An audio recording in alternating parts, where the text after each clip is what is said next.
Kiai Haji Dr. Haji Jeffrey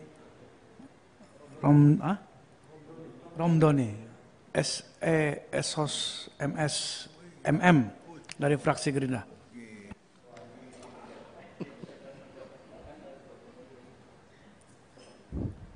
Bismillahirrahmanirrahim. Assalamualaikum warahmatullahi wabarakatuh. Yang terhormat pimpinan dan anggota Komisi 8 dan juga Pak Menteri Agama beserta jajarannya,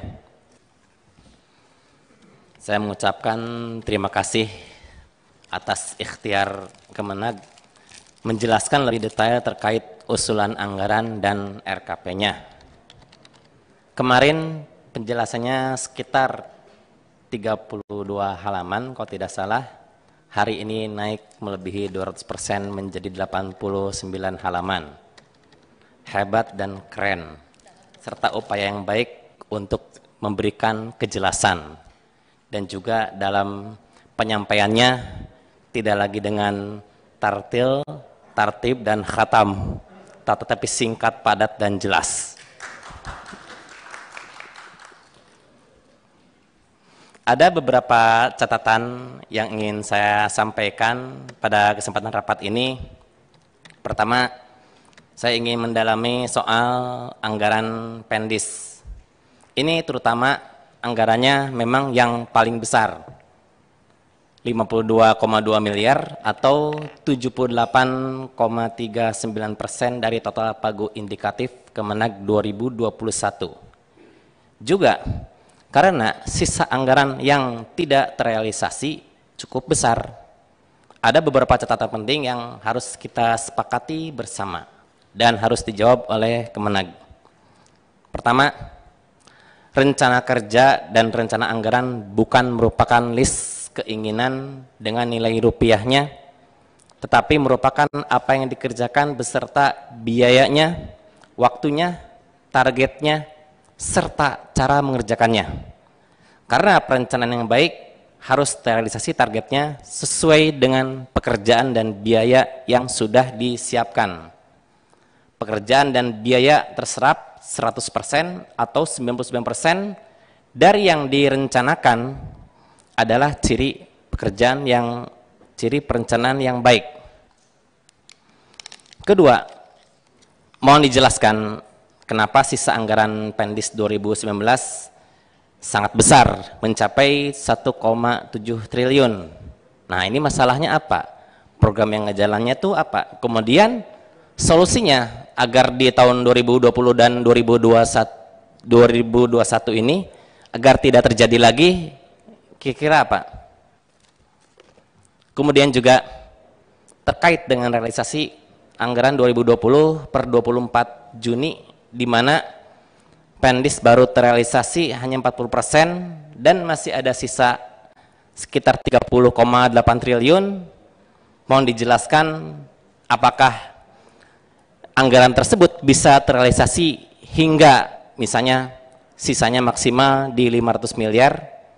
Kalau tidak, masalahnya ini apa? Kemudian hambatannya itu apa? Lalu apakah di sini Kemenag ada solusinya untuk hal ini? Kemudian terkait dengan rencana refocusing anggaran Pendis yang tadi di perencanaan awalnya 126,9 miliar direvisi menjadi 24,4 miliar dengan peruntukan kebutuhan Satker. Saya tidak setuju. Saya minta refocusing ini lebih ditujukan untuk bantuan barang kepada lembaga pendidikan Islam untuk melawan COVID-19 seperti yang dilakukan oleh Bimas Katolik. Kemudian terkait penambahan anggaran pada pagu indikatif 2021, di mana Pendis meminta penambahan sekitar 1,3 triliun, apakah ini nantinya tidak menjadi menambah sisa yang tidak terrealisasi? Kalau misalnya ada penambahan seperti ini, nah penambahan ini untuk apa saja kira-kira?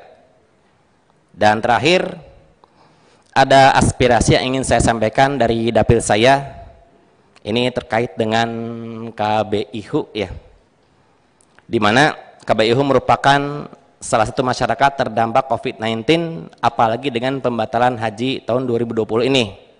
Jadi saya rasa harus ada treatment khusus bagi para KBIHU ini, terutama dari dana operasional haji. Kemudian jamaah yang tidak berangkat tahun ini, ya tentunya saya harapkan manasik tetap dilakukan, karena bisa saja mereka sudah lupa dengan tata cara dan juga bagaimana melaksanakan ibadah haji dengan baik. Kemudian juga perlu dipertimbangkan dan dikaji ulang, diatur dengan tegas turunan peraturan Undang-Undang Nomor 18 Tahun 2019 terkait besaran infak manasik, dengan memperhatikan bahwa KBIHU memberangkatkan pembimbing haji dengan biaya full 71 juta dan besaran infak manasik ini sudah lama tidak distandarkan. Keempat, untuk penghematan dan memberikan hak bagi TKHI tahun 2020, saya usul agar TKHI yang 2020 ini sudah lolos tetap digunakan untuk pelaksanaan haji tahun 2021. Kelima, sudah dipastikan bahwa pelaksanaan haji berikutnya ini dengan protokol new normal atau banyak aturan yang memang diterapkan oleh pihak pemerintah Saudi Arabia. Saya rasa ini sosialisasinya harus disampaikan lebih awal. Takutnya ada perubahan ataupun misalnya penambahan biaya yang nanti para calon jemaah haji ini tentu akan kaget.